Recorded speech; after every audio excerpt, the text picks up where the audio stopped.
계셔서 역사를 주관하시는 아버지 하나님, 하나님의 은혜와 사랑을 진심으로 감사를 드립니다.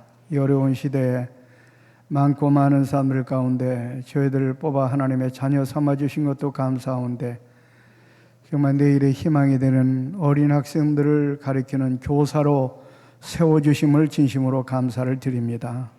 때는 지금 코로나라고 하는 이 무서운 악질로 인하여 우리 첫 주일학교가 심각한 위기에 처해 있습니다. 이러한 시점에 오늘 이곳에 우리가 함께 모여서 어떻게 하면 주일학교를 다시 살릴 수 있을까 함께 기도하며 또 함께 연구하며 함께 은혜를 나누고자 합니다. 성령께서 시간 함께 하셔서 큰 은혜 내려주시고 도전을 주옵소서. 그래서 뜨거운 가슴을 가지고 우리에게 맡겨진 사역을 잘 감당하는 교사들이 될 수 있도록 축복하옵소서.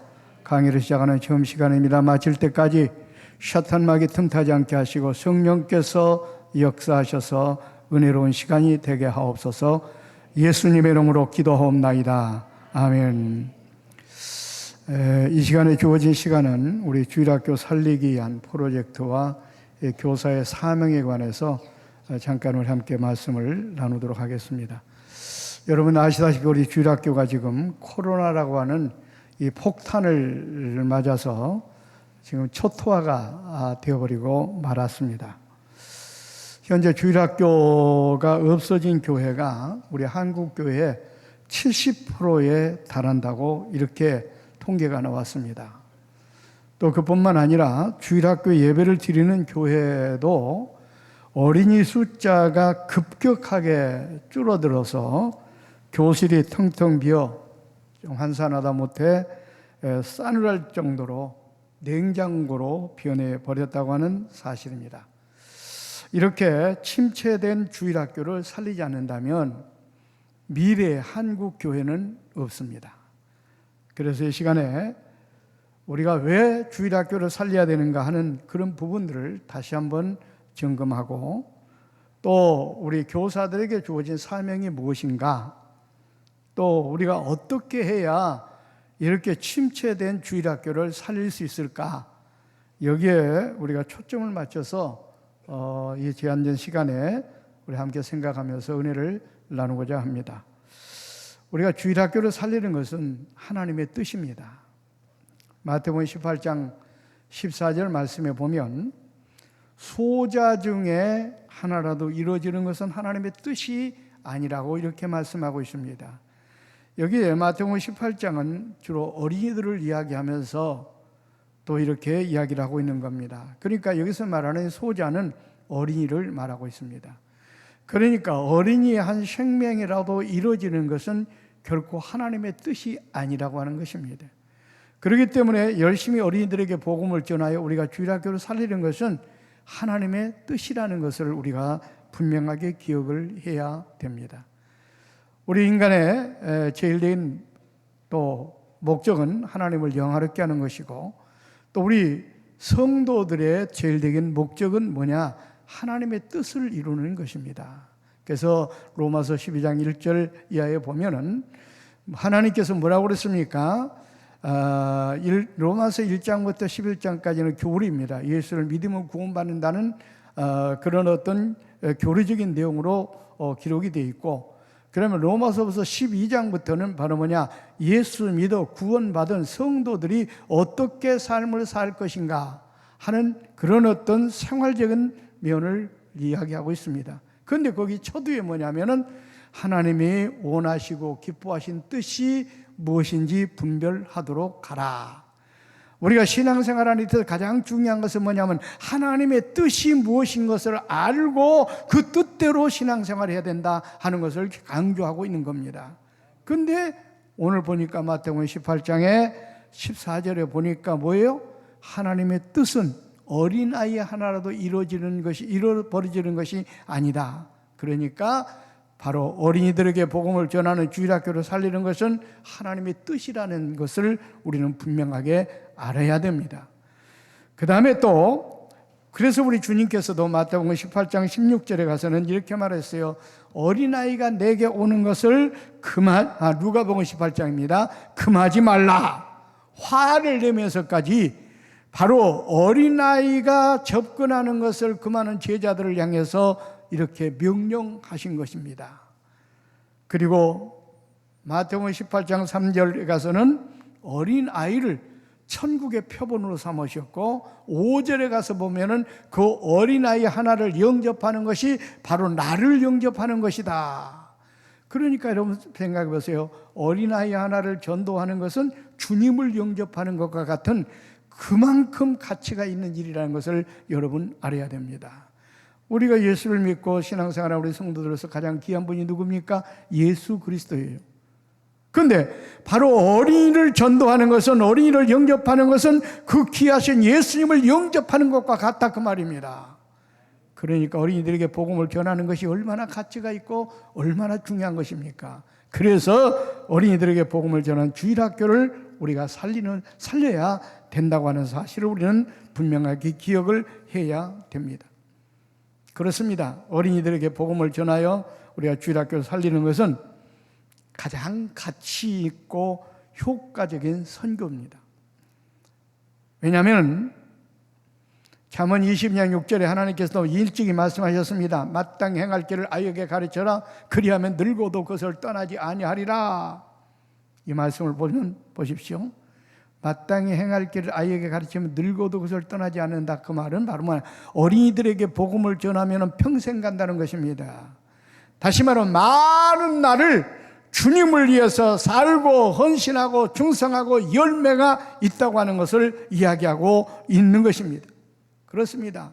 그래서 어린 학생들에게 복음을 전하는 것은요, 그 사람의 영혼만 구원하는 것이 아니라 그 사람의 일생까지 구원하는 2중 3중의 가치가 있다는 것을 여러분 아셔야 됩니다.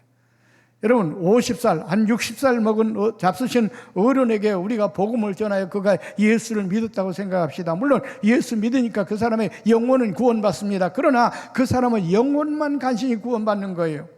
그 일생은 다 허비해버린 겁니다. 예수 믿기 전에 세상에 나가 먹고 마시고 죄짓고 허랑방탕하게 다 허비해버렸어요. 그렇지만은 영혼은 구원받지 않습니까? 그러나 어린 학생들에게 전도를 하게 되면 10살 먹은 어린에게 복음을 전했다고 생각합시다. 그는 예수님의 구원도 받습니다만 그 일생을 하나님을 위해서 헌신하고 봉사하고 충성할 수가 있습니다. 그렇지 않습니까? 수십 년 동안 하나님을 헌신할 수가 있어요. 그렇다고 한다면 영혼의 가치로 따져볼 때 어른 영혼과 어린 영혼의 가치를 따진다면 어린 영혼의 가치가 훨씬 더 크다고 하는 것을 우리는 알아야 됩니다. 왜냐하면 교사들이 이 중요한 사실을 알아야 거기에 대한 사명감이 생기고 사명감을 가지고 사역을 감당할 수 있기 때문에 제가 말씀을 드리는 겁니다. 그래서 우리가 열심히 어린이들에게 복음을 전하는 이 교사의 사명이 얼마나 큰지 몰라요. 어린이들에게 복음을 전하면 영혼만 구원하는 것이 아니라 그 사람의 일생까지 구원하는 가치가 있기 때문에 그런 겁니다. 또 실제로 어린이들에게 복음을 전하면요, 어른들에게 전도하는 것보다 훨씬 쉽고 효과가 있습니다. 마태복음 13장에 보면 씨 뿌리는 비유가 나옵니다. 거기에 보면은 4종류의 밭이 등장합니다. 길가와 같은 밭, 그 다음에 돌밭 같은 밭, 그 다음에 가시떨기와 같은 밭, 그 다음에 좋은 땅, 옥토. 근데 이것을 우리 주님께서 비유로 들면서 우리 사람의 마음밭이라고 이야기했습니다. 그러니까 사람의 마음은 길가와 같은 마음일 때가 있고 또 돌밭 같은 마음일 때가 있고 그 다음에 가시떨기와 같은 마음의 때가 있고 그 다음에 옥토, 좋은 땅 같은 그런 좋은 마음밭을 가질 때가 있다 그 말입니다. 그런데 보세요, 복음의 씨가 길가와 같은 밭에 떨어졌습니다. 그런데 딱딱한 길가와 같은 마음밭에 복음의 씨가 떨어졌지만 그 씨는 뿌리를 내리지 못하고 싹을 내지 못합니다. 그러니까 새들이 와서 가져가 버리고 말았습니다. 여기서 말하는 새는 우리 주님께서 설명할 때 사탄이라고 그랬어요. 사탄이. 그러니까 하나님의 말씀을 받았지만은 사탄이 와서 그 말씀을 가져가 버리고 만 겁니다. 왜? 그 마음밭이 그 말씀을 흡수하지 못하니까. 그러니까 여러분, 복음을 전하는 사람이 길가와 같은 마음밭을 가진 사람에게 복음을 전하면 그와 같은 결과를 가져온다 그 말이에요. 우리가 아무리 많은 시간을 투자하고 정력을 쏟아서 열심히 복음을 전하고 말씀을 전했다 할지라도 길가와 같은 마음밭을 가진 사람에게 복음을 전하면 헛수고로 끝난다 그 말입니다. 그런데 두 번째 등장하는 밭은 어떤 밭입니까? 돌짝밭 같은 돌밭. 거기에 씨가 떨어졌습니다. 말씀이 떨어졌어요. 근데 말씀이 떨어져서 뿌리를 내리다가 흙이 많지 않기 때문에 뿌리를 깊게 내리지 못하여 태양이 내려쬐니까 타서 죽고 말았습니다. 복음의 씨는 뿌렸어요. 근데 문제는 뭐냐? 그 씨가 열매를 맺지 못합니다. 자라지 못합니다. 죽고 말았어요. 태양이 내려쬐다는 것은 뭡니까? 여러 가지 많은 시험거리가 오니까 타서 죽고 말았어요. 복음을 전하는 사람 입장에서는 길가와 같은 밭에 복음의 씨를 뿌렸지만 헛수고로 끝난 겁니다. 열매가 없어요. 구원을 받지 못했어요.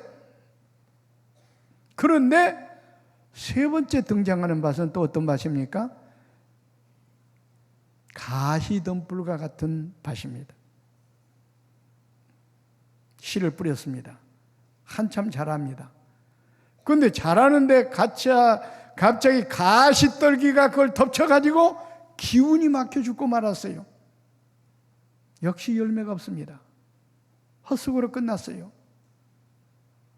그런데 옥토에다가 좋은 땅에가 씨를 뿌렸습니다. 근데 놀랍게도 그 씨는 자라더니 꽃이 피고 열매가 맺혔습니다. 100배, 60배, 30배의 열매가 맺혔습니다. 여러분, 자, 우리 복음을 전하는 사람 입장이라고 한다면 열매가 있는 밭에 복음을 씨앗을 뿌려야 되지 않겠느냐 그 말입니다. 열매가 없는 길가와 같은 밭에, 가시떨기와 같은 밭에, 돌적 같은 밭에 백날 씨를 뿌린다 할지라도 물질만, 시간만, 정력만 손해고 헛수고로 끝난다 그 말이에요. 나와 여러분은 하나님께서 많은 사람들을 간에 뽑아 선택해서 하나님의 자녀 삼아 주셨습니다. 자녀 삼아 주시고 어떤 사람에게는 사도로, 어떤 사람은 선지자로, 어떤 사람은 교사로 이렇게 우리에게 직책을 주셨어요. 그런데 이 직책을 준 목적은 바로 뭐냐? 죽어가는 영혼들에게 복음을 전하라고 이런 직책을 주었다는 것을 여러분 아셔야 됩니다. 그러니까 우리 모든 성도들은, 우리 모든 직분자들의 사명은 뭐냐? 복음 전파의 사명이에요. 이걸 우리는 분명히 알아야 됩니다. 요한복음 15장 16절 보니까 너희가 나를 택한 것이 아니라 내가 너희를 택하여 세웠다고 이렇게 말씀하셨어요. 그런데 그 택하여 세울 때 그 택하여 세운 목적이 뭐냐? 열매를 맺도록 하기 위해서. 그러니까 여러분이 예수를 믿게 된 것이 여러분의 의지로 예수를 믿게 된 것이 아니라 이미 하나님께서 만사자를 택하여서 여러분을 자녀로 삼아 주셨다 그 말입니다. 근데 그 삼아 주신 그 분명한 목적은 뭐냐? 열매를 맺도록 하기 위해서. 여기서 말하는 열매는 뭐냐? 복음의 전도의 열매를 말하는 겁니다. 그러니까 이 말을 좀 더 축약하게 말하면은 나와 여러분을 이와 같이 자녀 삼아 주시고 직분을 주신 것은 믿지 않은 영혼들에게 복음을 전해서 전도의 열매를 맺으라고 우리를 불러서 세웠다 그 말이에요. 그러니까 우리 신앙생활 가운데 이 전도보다 복음 전파보다 더 중요한 것은 없어요. 그래서 복음 전파는 우리 모든 믿는 성도라면 다 해야 될 의무사항이에요. 이거는 썸이 아니라 머스트입니다. 해도 되고 안 해도 되는 어떤 선택사항이 아니라 하지 않으면 안 되는 머스트, 해야 되는 의무사항이다 그 말입니다. 그러니까 아무리 다른 것들을 잘한다 할지라도요, 직분을 가급적하게 받았다 할지라도요, 아무리 헌금을 많이 한다 할지라도요, 아무리 열심히 충성 봉사한다 할지라도요, 전도를 하지 않는 성도라고 한다면 그는 어떤 면으로 볼 때는 성도로서 의무를 상실한 거예요. 오늘날 많은 사람들이 그렇게 생각해요. 내가 받은 은사대로 성도 신앙생활하면 된다. 그래서 전도도 마치 은사 받은 사람들이 하는 걸로 착각하고 있어요. 아니요, 전도는 은사를 받은 사람, 안 받은 사람, 성도라면 꼭 해야 될 의무사항이라는 것을 여러분 아셔야 돼요. 아시겠습니까?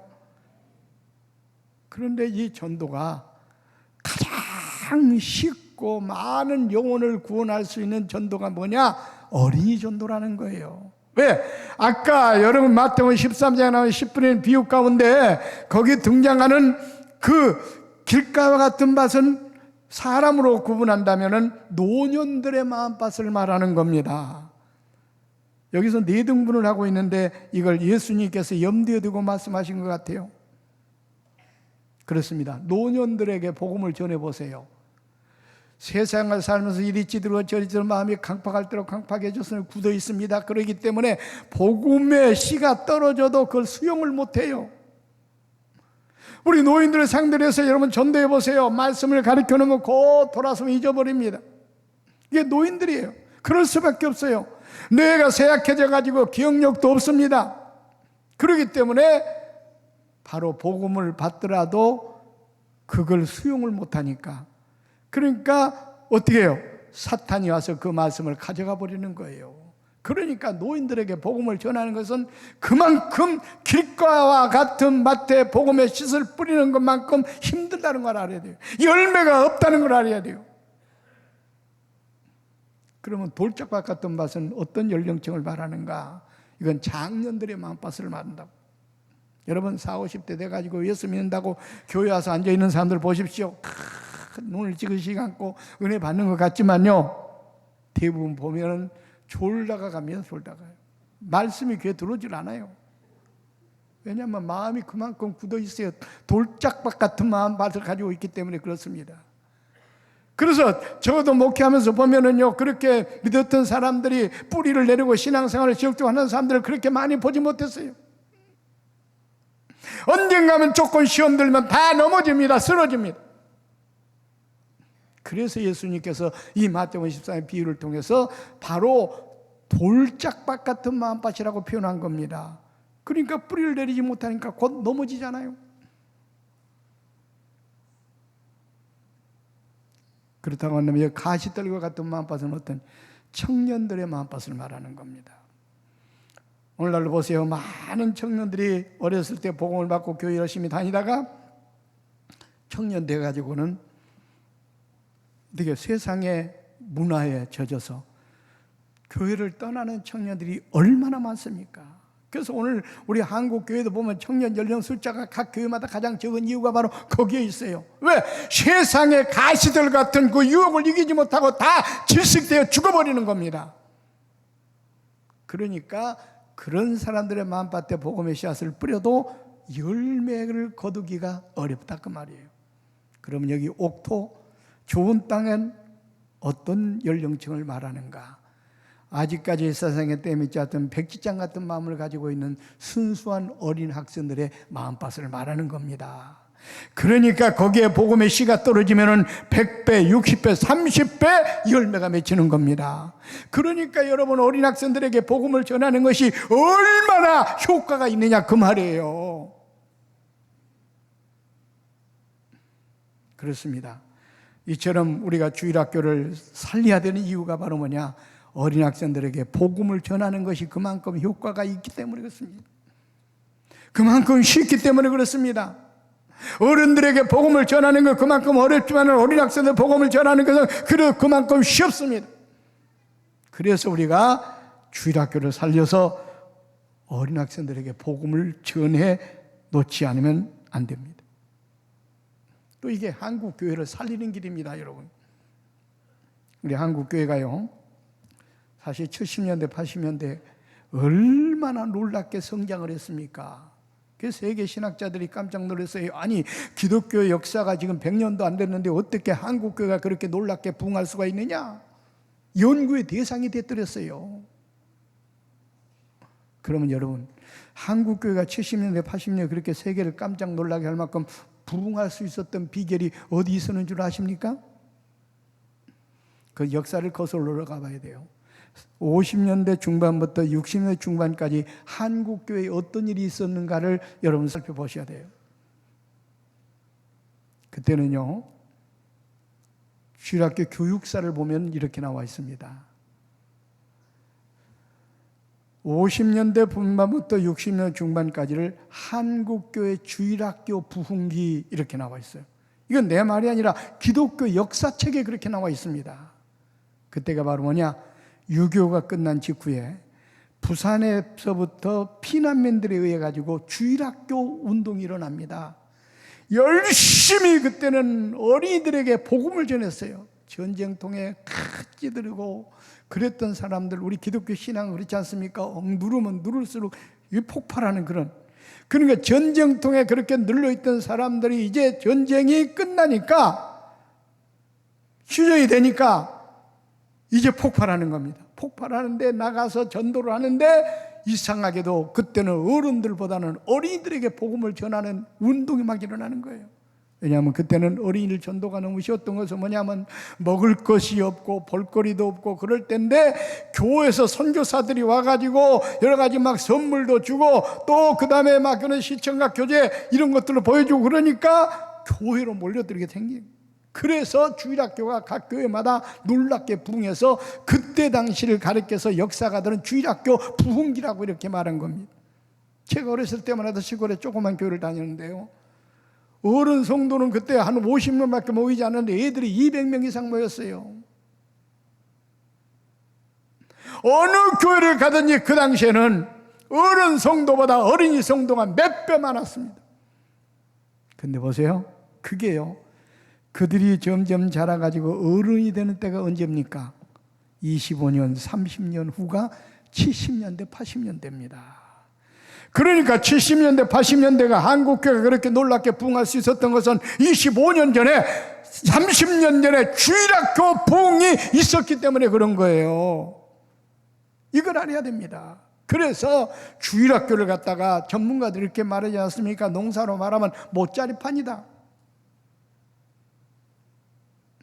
못자리판이 없이 어떻게 농사가 될 수가 있어요? 그렇습니다. 그러니까 결국 바로 뭐냐?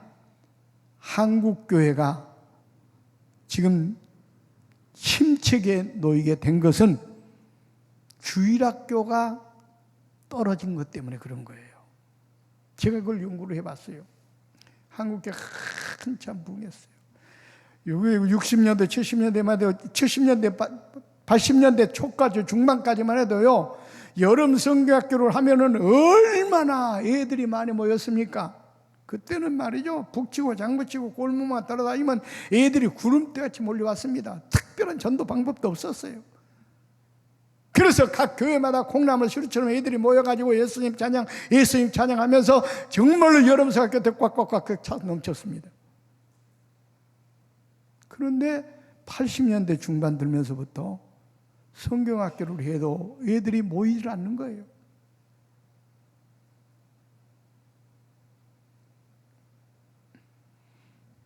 그러더니 보세요, 그때 주일학교가 점점점 많이 떨어졌어요. 그런데 85년 후에 25년을 한번, 85년 후에 지금으로 볼 때 25년 정도 됐습니다. 25년, 30년 때 됐을 때 지금의 현주소를 보십시오. 우리 장년부 성도 숫자가 급격하게 줄어들었습니다. 1200만이었던 장년부 성도 숫자가 지금 700만 정도로 줄어들었다고 이렇게 통계가 나와 있습니다. 그런데다가 지금 코로나 때문에 또 이와 같이 성전 예배를 드리지 못하다 보니까 영상으로 드리는 예배 숫자가 많아져 가지고 지금은 700만도 채 되지 않을 것이라고 이렇게 얘기를 하고 있습니다. 자, 그러면 이렇게 줄어든 그 원인이 무엇인가? 보세요. 80년대 중반부터 주일학교가 줄어들더니 그 줄어든 만큼 장년 숫자가 줄어들었다는 것을 여러분 아셔야 됩니다. 그래서 이 한국 교회를 우리가 살리기 위해서는 열심히 우리가 주일학생들에게 복음을 전하여 주일학교를 부흥시켜야만 한국 교회가 살아날 수가 있다 그 말이에요. 근데 지금 보세요. 각 교회마다 보면 어린이 숫자가요, 어른 숫자에 비해서 지금 그렇지 않아도 어른 숫자도 많이 줄어들었는데 어른 숫자에 비해서 어린이 숫자가 지금 완전히 바닥을 긁고 있어요. 10분의 1이 뭡니까? 아까 말씀드렸지만 주일학교 예배를 드리지 않는 교회가 70%나 된다고 하니까 이건 보통 심각한 문제 아니겠습니까? 그리고 어린이가 모인다고 하는 교회들도 보면은 10분의 1도 안 돼요 지금. 작년부 1000명 모이는 교회가 주일학교 100명 안 모입니다 지금. 이런 추세로 나가면 어떻게 되겠습니까? 앞으로 30년 후에 한국교회는 유럽교회처럼 될 수밖에 없어요. 여러분 보세요. 유럽 가보세요. 그렇게 웅장한 교회 건물들만 남아 있습니다. 유럽이 과거에 우리 기독교의 종주국이었어요. 종주국. 영국 같은 데가. 그렇지 않습니까? 그런데 지금은요, 영국 가보세요. 그 건물만 남아있지 예배드리는 성도가 없어요. 기독교인이 지금 0.3%밖에 안 된다는 거예요. 이게 얼마나 심각한 문제입니까? 이게 왜 그런 줄 아십니까? 교회가 부흥이 되고 그러다 보니까 하나님의 축복을 받아가지고 또 국가가 복을 받습니다. 사람들은 그 편이라고 안일에 빠지면요 하나님 의지하지 않습니까? 의지하지 않습니다. 그리고 모든 물질을 의지하게 돼 있고 그러다 보니까 교회를 다 떠나게 되고 그런 상황에서 또 어떻게 합니까? 다음 세대들에게는 전혀 복음을 전하지 않았습니다. 그러니까 다음 세대가 어른이 되는 때는 교회가 텅텅 비게 된 겁니다. 그래서 바로 유럽이 그 꼴이 됐는데 우리 한국도 지금 다음 세대들에게 복음을 전하지 않고 이렇게 나가면은 앞으로 미래의 한국교회는 유럽교회처럼 건물만 남는 그런 결과를 가져오게 된다 그 말입니다. 그래서 지금이라도 우리가 정신을 차리고 열심히 어린 학생들에게 복음을 전하여 각 교회마다 주일학교를 살리지 않으면 안 된다 그 말이에요. 심각합니다. 우리 한국교회도 유럽교회 가 밟았던 그런 전철을 그대로 밟아가고 있어요. 하나님께 그 은혜를 줘가지고 교회가 부흥되면서부터 70년대부터 또 80년대 이 국가도 물질적으로 부강하게 된 겁니다. 이걸 알아야 돼요. 우리는 하나님의 은혜를 받고 축복을 받아 그렇게 된 거예요. 그러다 보니까 어떡합니까? 신앙이 좋던 사람들도 하나님을 의지하지 않습니다. 교회를 떠납니다. 배부르고 등 뜨시니까 이제는 나태와 괴로움에 빠집니다. 한국교도 다음 세대들은 관심이 없습니다. 어떻게 하면 교회 건물을 크게 지으려고 하고 어떻게 하면 어떤 장년부를 위한 멋있는 어떤 사업들을 펼치려고 하는 데만 급급했지 다음 세대에게 복음을 전하는 데 대해서는 투자하지 않았어요. 그러다 보니까 한국교도 주일학교가 지금 이렇게 침체 일로로 이르게 됐다는 것을 우리는 결코 잊어서는 안 됩니다. 그런데 이 길이 바로 뭐냐? 한국교회 망하는 길이. 그래서 지금이라 우리 정신을 차리고 열심히 나가서 어린 학생들에게 복음을 전하지 않으면 안 됩니다. 그래서 각 교회마다 주일학교를 살리지 않으면 안 됩니다. 주일학교가 돈 들어가고 힘들다고 어렵다고 다 포기하고 있는데 아닙니다. 주일학교를 살려야 한국교회가 살 수가 있어요.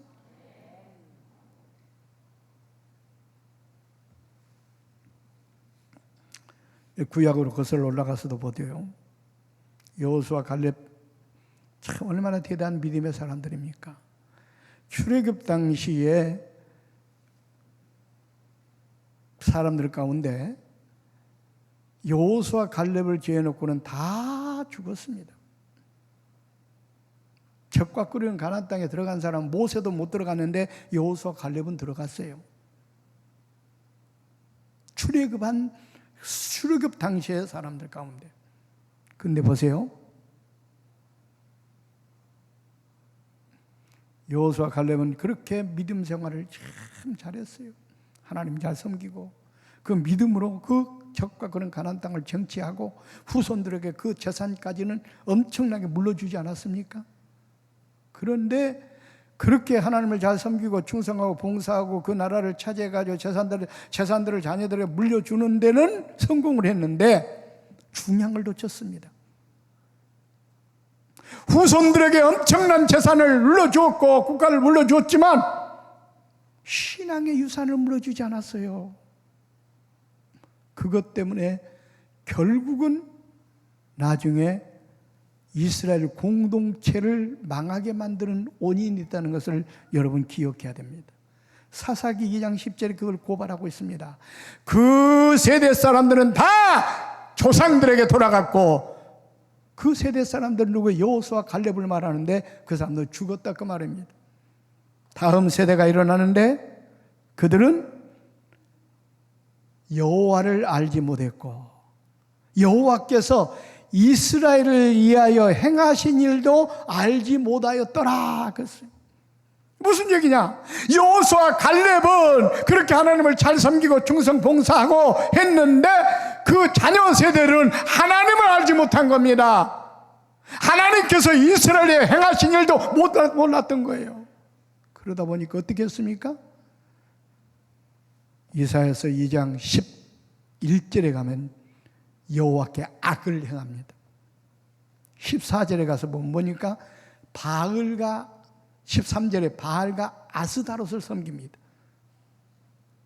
그러니까 하나님께서 선택받은 이스라엘 백성들이 하나님을 섬기지 않고 바알과 아스다롯 우상을 섬기는 거예요. 왜? 하나님을 배우지 않았기 때문에, 알지 못했기 때문에 그게 하나님인 줄 알고 바알을 아스다롯을 우상으로 섬긴 거예요. 그러니까 사사기 2장 14절에 하나님께서 진노하셨습니다. 그 진노가 뭐냐? 강대국을 들어가지고 이스라엘을 치신 거예요.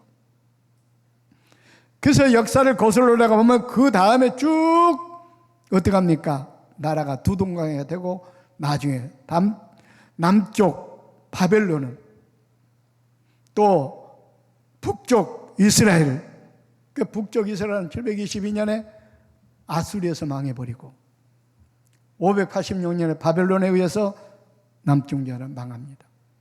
이 망하게 된 원인이 뭔지 아십니까?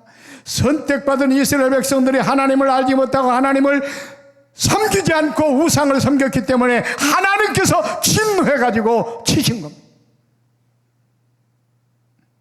그 원인이 뭐냐? 여호수아 갈렙은 그렇게 믿음이 좋고 자기들은 하나님을 잘 섬기고 엄청난 충성 봉사 헌신하여 업적을 남겼지만 자녀 세대들에게 복음을, 신앙의 유산을 남겨주지 않았기 때문에 그런 겁니다. 우리들도 자칫 잘못은 지금 열심히 새벽 기도하고 열심히 신앙생활하고 얼마나 충성 봉사하고 헌신하고 있습니까? 그런데 자기들을 위해서는 그렇게 신앙생활하면서 자녀들에게 하나님의 말씀을 가르치지 않고 복음을 전하지 않고 다음 세대들에게 하나님을 가르치지 않는다면 그 사람들과 다를 것이 없고 결국은 그것은 교회를 망하게 하고 이 국가를 망하게 하는 원인이 있다는 것을 우리는 알아야 됩니다. 그래서 우리는 이 한국교회를 살리려고 한다면 어떻게 해야 돼요? 열심히 다음 세대들에게 복음을 전해야 됩니다. 열심히 하나님께 여러분 기도하고 열심히 충성하고 봉사하고 헌신하고 신앙생활하는 것도 중요하지만 그보다도 중요한 것은 다음 세대들에게 복음을 전해서 신앙의 유산을 남겨줘야 돼요. 이것이 바로 뭐냐? 한국교회를 살리고 국가를 살리고 여러분의 가문을 살리는 길입니다. 그렇지 않으면 여러분만 구원받고 한국교회는 무너지고 여러분 자녀들도 무너지고 여러분 가문도 무너지고 국가도 무너지는 그런 꼴을 당할 수밖에 없다는 것을 우리는 알아야 됩니다. 그래서 여러분, 그래서 우리 교사들의 사명이 얼마나 큰가를 여러분 아셔야 돼요. 우리 교사들이 이 막중한 사명을 맡았습니다. 하나님의 뜻을 이루고 우리 한국교회를 살리는 이 사명이 우리 교사들의 손에 달려있다니까요. 왜? 바로 다음 세대들에게 복음을 전하는 게 우리 교사들이기 때문에 그렇습니다. 주일학교가 여러분에게 맡겨졌기 때문에 그렇습니다. 그래서 주일학교를 살리는 것이 한국교회를 살리는 거예요.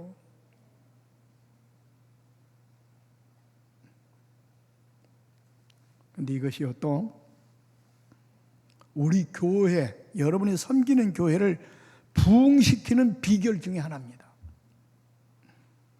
사실 우리 꽃동산 교회가 1986년도에 개척을 했습니다만 그때 당시에 개척 당시에 가장 급성장하는 교회였습니다. 86년도에 주일학교를 중심으로 교회가 시작이 돼서 신당으로 시작이 되다가 그 다음에 88년도에 이곳에 와서 이제 재개척을 하게 됐는데 88년도에 와서 열심히 어린이들을 전도하다 보니까 6개월 만에 장년부가 500명 출석하는 교회가 되고 어린이가 1000명 출석하는 교회로 성장했습니다. 우리 한국교회 역사상 이 짧은 기간 동안 이렇게 부흥한 교회가 없을 정도로 이렇게 놀랍게 우리 교회가 성장할 수 있었던 비결이 뭐냐? 어린이 전도 때문에 그렇습니다. 열심히 어린이들에게 복음을 전하니까 어린이들이 모이니까 나중에는 어른들은 자동적으로 왜? 부모들이 요즘은 각 가정마다 자녀들이 한 명 내지 두 명밖에 없다 보니까 자식이 반우상이 됐습니다. 그래서 애들이 해달라는 거 다 해주는 거 원하는 거 다 들어주는 시대가 되고 말았어요. 그래서 교회를 정하는 것도 이제는요 어른들의 몫이 아니라 어린이들의 몫이 되고 말았어요. 그러니까 어린이들이 가면 쫄쫄쫄 부모들이 따라다니는 그런 시대가 되고 말았어요. 그러니까 어린이를 열심히 전도하다 보니까는 믿지 않는 부모들까지도 애들 때문에 교회를 와서 등록하게 되는 겁니다. 그래서 우리 교회가 바로 짧은 기간 동안에 그렇게 성장할 수가 있었다는 거예요. 그러니까 열심히 어린이들에게 복음을 전하기가 힘들지만 어린이들의 복음을 전하면요 어린이 영혼도 구원하지만 그 부모까지도 전도돼서 부모 영혼도 구원하는 이중 삼중의 가치가 있다 그 말입니다. 그래서 어린 학생들에게 복음을 전하는 것은 우리 교회, 내가 섬기는 교회에 부흥하는 지름길이라는 것도 우리는 알아야 돼요.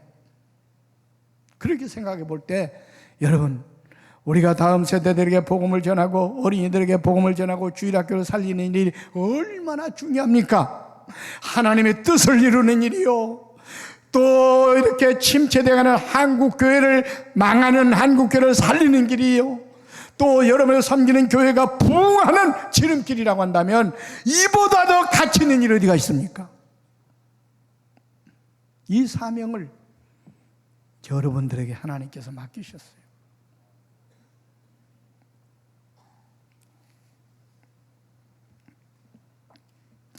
그래서 우리 교사의 사명이 얼마나 큰지 몰라요. 성경에서 보니까 교사라는 직분을 에베소서 4장 11절에는 그렇게 이야기하고 있습니다.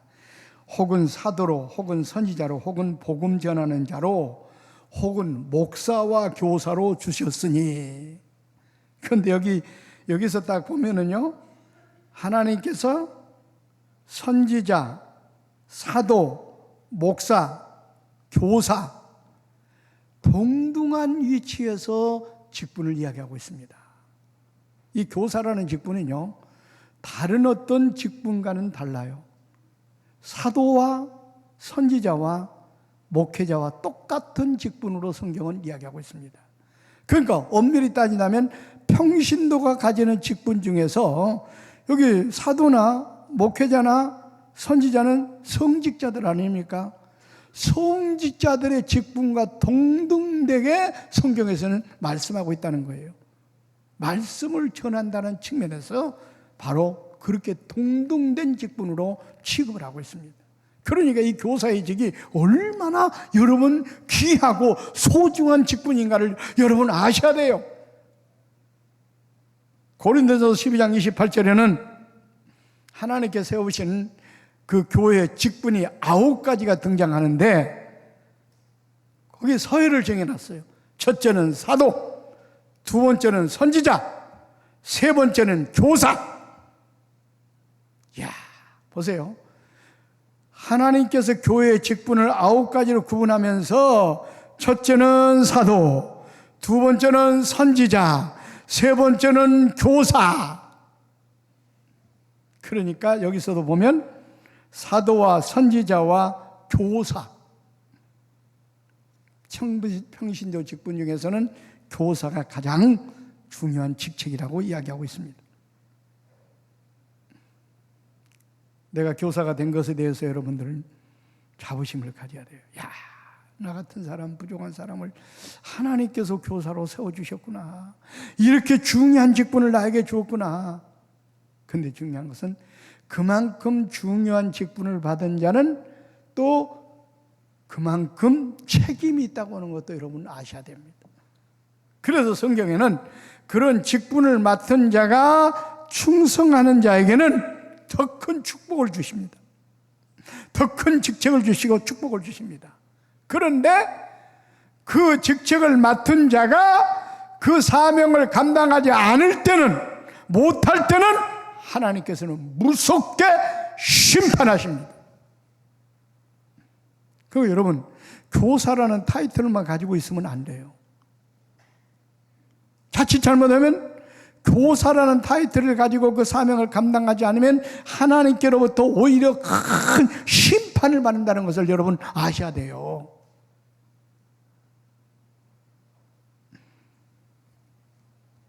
그래서 야고보서 3장 1절에는 야고보 선생님이 말씀하기를, 형제들아 너희는 선생된 우리가 더 큰 심판을 받는 줄 알고 선생이 많이 되지 말라 그랬어요. 선생이라는 직분이 그만큼 중요한데 그 직분을 잘 감당하면 엄청난 축복을 받는데 감당하지 않으면 심판을 받기 때문에 그럴 바에야 선생하지 말아라 그 말이에요. 보세요. 마태복음 25장에 보면 한 달란트 받은 자, 그 직분을, 그 귀한 직분을 하나님께로 받았는데 그가 충성하지 않았습니다. 맡은 달란트를 땅속에 묻어두었죠. 그에게 뭐라고 그랬습니다. 악하고 게으른 종아, 있는 것도 빼앗아서 5달란트 받은 자에게 주어라. 그리고 이를 결박하여 더 어두운 데 내어 쫓으라. 이는 슬피 울며 이를 갈미 있으리라. 여러분 보세요. 1달란트 받은 자가 무슨 간음죄를 범했습니까? 살인죄를 범했습니까? 그가 그런 죄를 범한 것은 없어요. 한 가지 뭐냐? 자기에게 맡겨진 사명을 망각한 겁니다. 오늘날로 말하면 교사라는 직분을 받았는데 교사라는 직분을 제대로 감당하지 않은 그 죄밖에 없어요. 그런데 엄청난 심판을 받습니다. 있는 것도 다 빼앗기죠. 결박당해가지고 어두운 데에 내어 쫓아서 슬피 울며 이를 갈미. 이 어두운 데 어디입니까? 지옥입니다. 지옥. 이보다 무서운 심판이 어디가 있어요? 여러분, 이 교사라는 직분이 굉장히 중요합니다. 그러나 이 직분을 잘 감당하면 큰 축복이 되지만은 이 직분을 감당하지 않고 나태와 게으름에 빠져 1달란트 받은 자처럼 불충실한 자가 되면 이런 무서운 심판을 받는다는 걸 여러분 아셔야 돼요. 그러니까 여러분, 이미 교사로 부름을 받았다면 우리는 이 교사의 직분에 충성을 해야 됩니다. 최선을 다해야 돼요.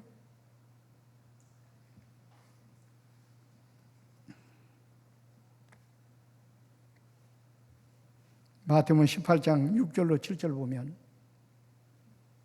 이런 말씀이 나옵니다. 누구든지 나를 믿는 이 작은 자 중 하나를 실족케 하면, 여기 마태복음 18장은 주로 어린이들을 소개하면서 이야기하고 있는데 그 어린이들을 작은 자, 소자, 어린이 이렇게 표현하고 있습니다.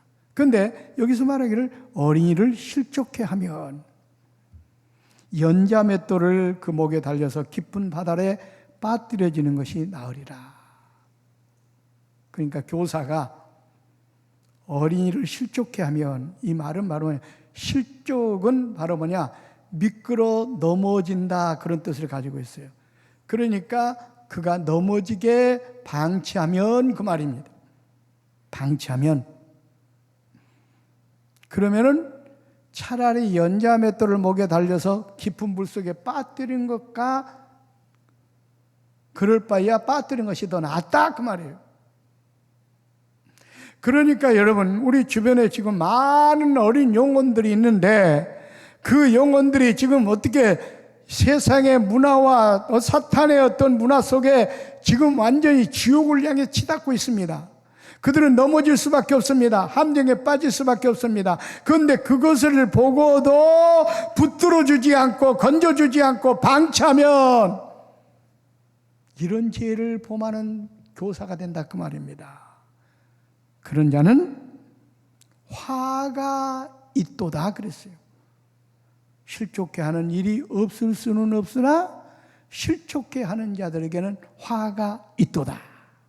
그러니까 여러분, 교사가요, 여러분이 맡겨진 어린 영혼들, 주변의 어린 영혼들을 구원하라고 교사라는 직분을 주었는데 그들이 지옥을 향해 치닫는데도 불구하고, 타락해 가는데도 불구하고, 죄악의 일을 걷는데도 불구하고 방치하고 그들을 붙들어주지 않고 그들을 구원해주지 않고 사명을 감당하지 않으면 이런 죄에 빠져서 화를 입게 된다 그 말입니다.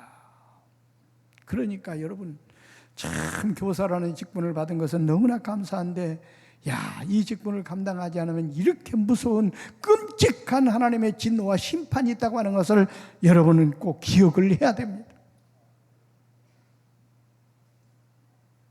오늘날 많은 신앙인들이 직분을 가지고 직분에 걸맞게 충성하지 않고 봉사하지 않고 헌신하지 않는 직분자들이 많아요. 그런 직분자들은 오히려 그 직책을 맡지 않은 것만 못하다는 것을 여러분 분명하게 알아야 돼요.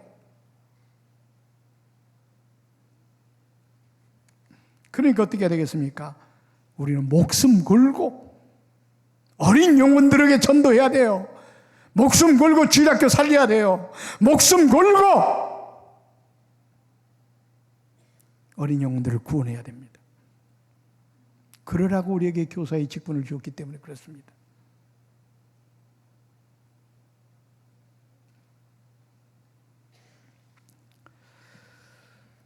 그러기 위해서 우리가 어떻게 해야만 우리 사명을 제대로 감당할 수 있을까? 어떻게 해야 우리가 주일학교를 살릴 수 있을까? 시간이 지금 12분밖에 안 남아서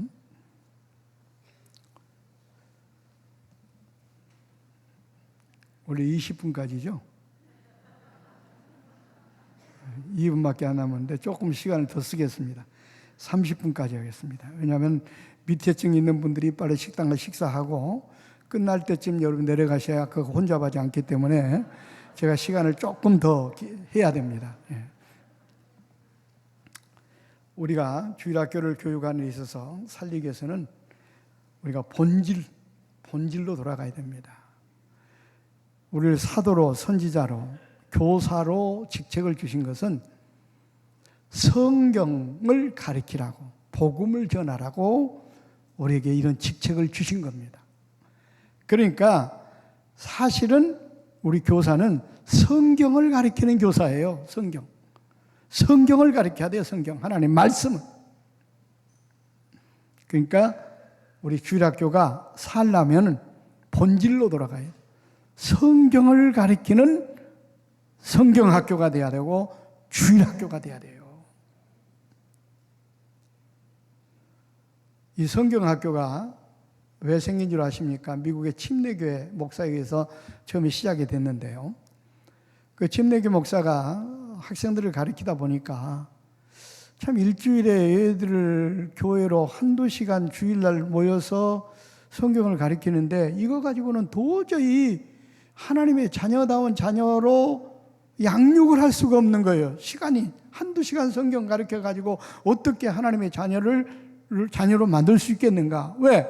학교에 가가지고 세상 하나님이 없는 무신교육을 받는 시간은 얼마나 많습니까? 일주일에 하루에 4시간씩만 잡으더라도 24시간은 하나님이 없는 무신교육을 받는데 하나님에 대한 교육은 일주일에 1시간 가르쳐가지고 어떻게 온전한 하나님의 자녀로 만들 수 있겠느냐? 이건 문제가 있다. 그래가지고 방학을 이용해가지고 그때 다 가르치지 못한 성경을 집중적으로 가르치기 위해서 성경학교를 만든 거예요, 여러분.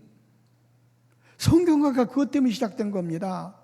그래서 그때는 말이에요, 성경학교 처음 시작했을 때는 보통 일주일씩 7일 동안 했어요. 7일 동안.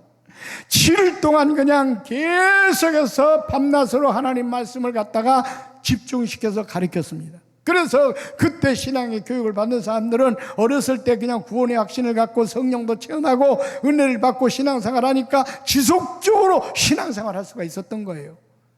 그런데 어느 때부터인가 우리 한국에도 성경학교가 돌아가지고, 성경학교가 처음에 70년대 때는요 60년대 후반부터 성경학교 시작이 되는데, 그때는 성경학교 때 애들이 정말로 많이 모였어요. 그래서 어린이 전도의 황금기간이라고 불렀어요. 그리고 성경학교를 통해 성경도 많이 가르쳤습니다. 그때는 성경학교를 5일씩 했어요. 5일씩.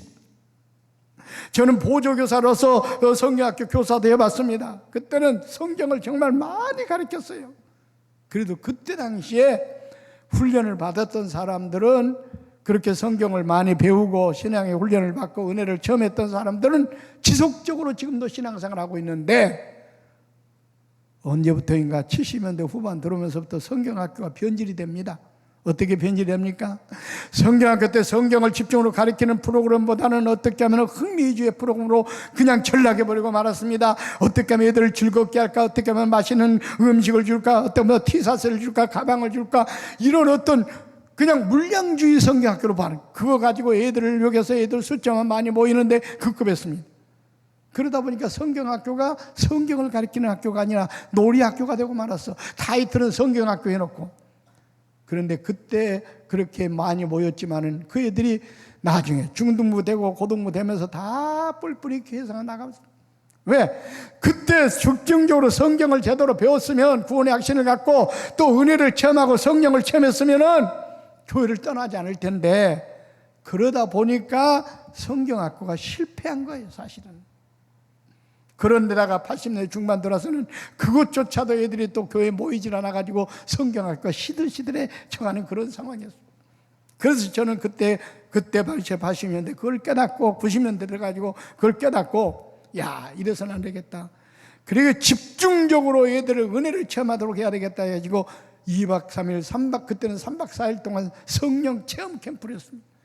그때 애들에게 말씀을 전하고 기도를 지키는데 애들이 가슴을 쥐어뜯고 통에 자복하고 막 회개하고 운동이 일어나고, 그거 보면서 제가 엄청난 감동을 받았습니다. 그래서 이제는 성경학교도 이제는 성경을 집중적으로 가르쳐야 된다. 그래서 성경학교도 집중적으로 하기 위해서는 기도원이나 이런 데 들어가가지고 2박 3일 동안, 한 3박 4일 동안 교회와 같이 성경을 집중적으로 가르치면서 그냥 기도 운동 이렇게 해가지고 성령 체험하도록 만들어요. 그때 어렸을 때 은혜를 체험하면 평생 갑니다. 절대로 주님을 떠나지 않습니다. 저는 내가 이렇게 된 것은 어렸을 때 내가 은혜를 받았고 내가 은혜를 체험했기 때문에 오늘날 목사가 됐다고 생각하고, 그래서 저는 어린이들에게 복음을 전하는 일을 지금까지 하고 있는 겁니다. 그렇습니다. 우리 시간이 없기 때문에 본질로 돌아가야 돼요. 성경학교가 성경을 가르쳐야 돼요. 그래서 이제는 집중적으로 3박 4일이든 2박 3일이든 어떤 기도원이나 이런 데 가가지고 캠프장에 가가지고 이와 같이 말씀을 전하고 말씀을 통해서 기도 운동을 일으켜서 성령을 체험하도록 만들어야 돼요.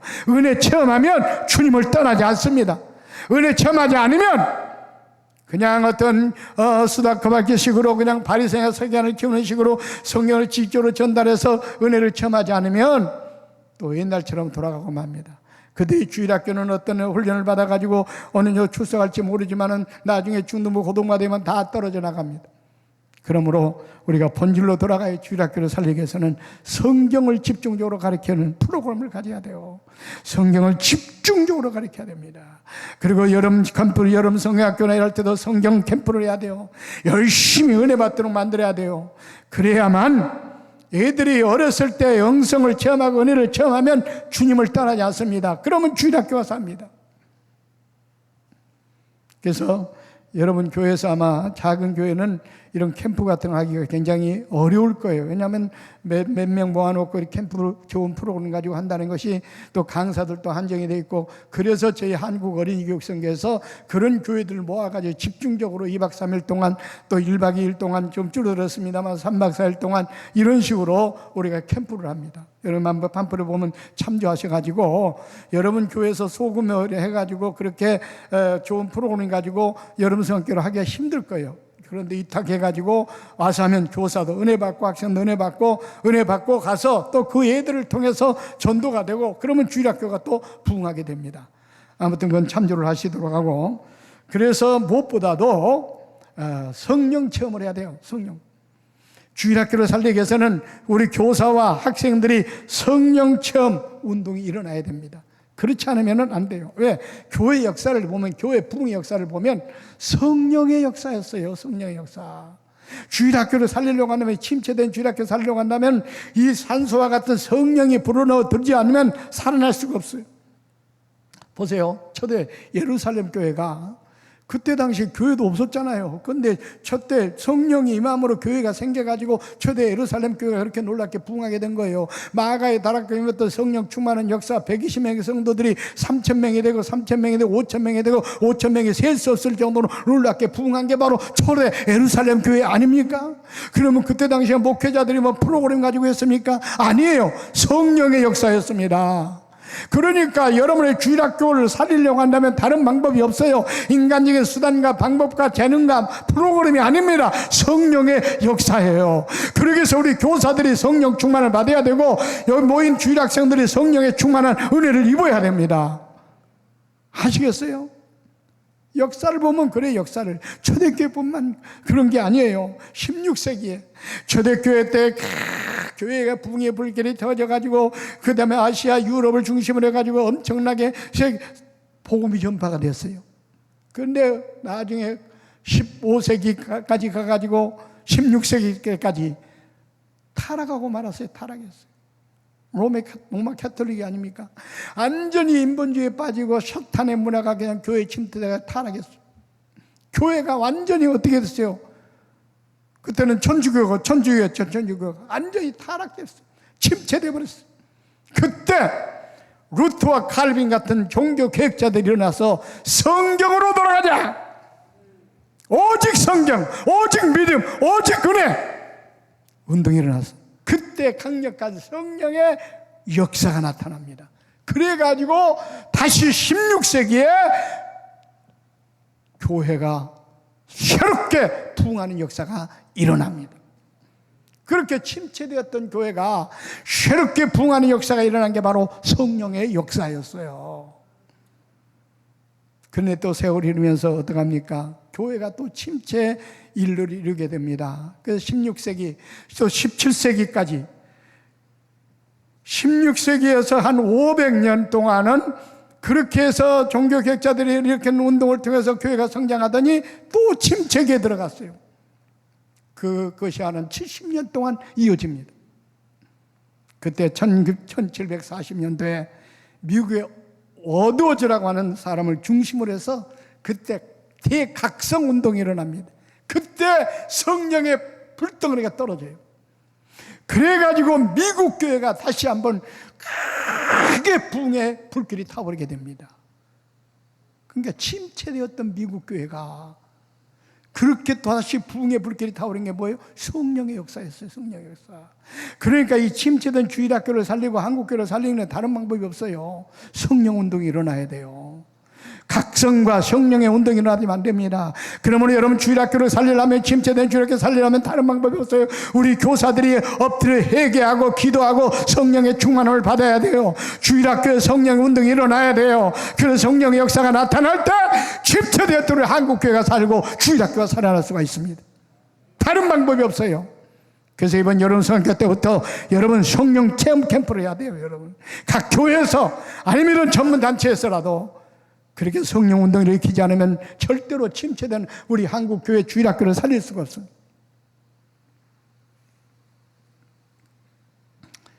또 1700년도에 또 그렇게 부흥의 역사가 일어나다가 또 1800년도 후반기에 가가지고 또 유럽 교회가 아주 침체가 됩니다. 침체가 돼요. 그런데 1904년도부터 1906년도에 침체된 영국 교회 웨일즈 지방에서 또 그런 회개 운동이 일어납니다. 그러니까 회개하는 것에 성령의 역사가 나타납니다.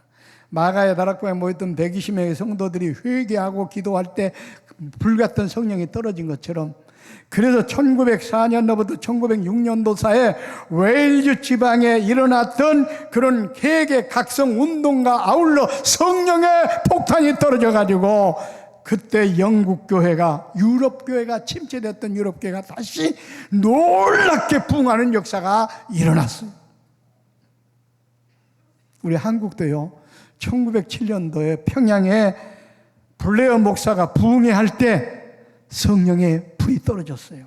그래가지고 한국교회도 이런 놀라운 부흥의 불길이 치솟아 오른 겁니다. 그래서 70년, 80년 한국교회가 세계를 깜짝 놀라게 할 만큼 부흥할 수 있었던 거예요. 이처럼 교회 역사는 침체되었을 때 성령의 역사가 임함으로 다시 부흥하는 역사가 일어났습니다. 그러므로 이 침몰된 주일학교를 살리는 것, 또 침몰된 한국교회를 살리는 다른 방법이 없습니다. 우리 성령운동이 일어나야 돼요. 우리 교사들도 각성하고 기도하고 성령의 불을 받아야 돼요. 주일학교에 성령운동이 일어나야 돼요. 애들의 가슴에 성령의 불이 떨어져야 돼요. 그러면 주일학교는 부흥합니다. 살아납니다. 이번 기회를 통해서 우리 성령운동을 일으키는 여러분의 주일학교, 여러분의 교회들이 되시기를 바랍니다. 그래서 침몰되는 주일학교를 우리가 살려야 됩니다. 다음 프로그램들은 우리 교회 교인들은 그동안 우리가 했던 여러 어린 보험 축제라든지 무디브라든지 사랑방 이런 또 여러 가지 많은 그런 다양한 프로그램들은 우리가 있습니다. 그러나 이제 다른 교회 오신 분들은 다른 교실에서 우리 교회 프로그램들을 소개하는 그런 교실에 들어가시고 또 원고를 보면은 참조할 수가 있겠습니다. 아마 시간이 좀 지났기 때문에 제 강의는 여기서 마치도록 하고, 오늘 말씀을 가지고 가슴에 품고 먼저 우리 교사들이 사명감을 깨우치는 게 가장 중요합니다. 사명감이 일어나야 또 여러분에게 맡겨진 일을 감당할 수가 있습니다. 오늘 말씀 붙들고 도전 받으시고 은혜 받으셔서 교사로서 사명을 잘 감당하여 침몰되가는 한국교회를 살리는, 또 주일학교를 살리는 주역들이 되시기를 주의 이름으로 축원을 드립니다. 기도하겠습니다. 살아계신